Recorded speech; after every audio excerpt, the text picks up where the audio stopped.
Pythagorean identities. We're going to look at some new identities here. Recall the equation of a unit circle. So we've learned that x squared plus y squared equals 1 is the equation for our unit circle. We've also learned that x can also be written as cosine. So if I replace x with cos, we have cos squared x. We put the squared beside the word cos, not with the angle.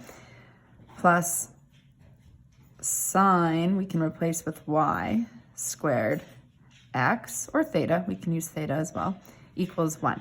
So that's our new formula. It's more commonly written as sine squared plus cos squared, so it doesn't matter the order of these.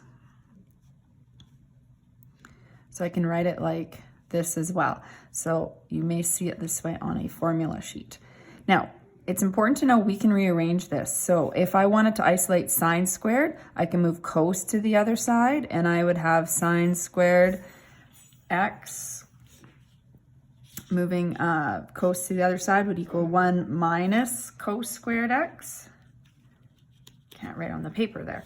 And then on this one, if I wanted to isolate cos squared x, I can move sine to the other side. So it would look like this, 1 minus sine squared x.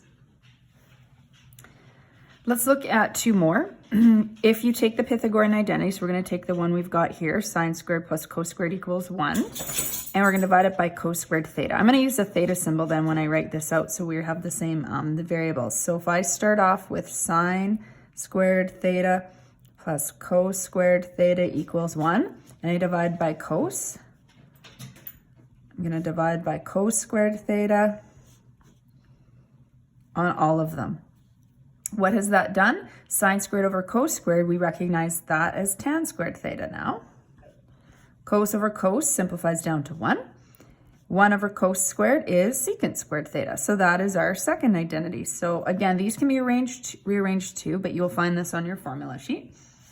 And then the other thing we can do in the third one for the Pythagorean identity is do the same kind of idea, but we're going to divide by sine squared theta. So I'm going to start with my original one, sine squared theta plus cos squared theta equals 1.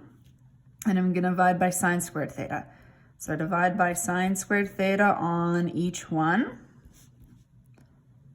So when I do that, now I get sine over sine, so that's 1, plus cos over sine is cotan squared theta. 1 over sine squared theta is cosecant squared theta. So this is your third Pythagorean identity.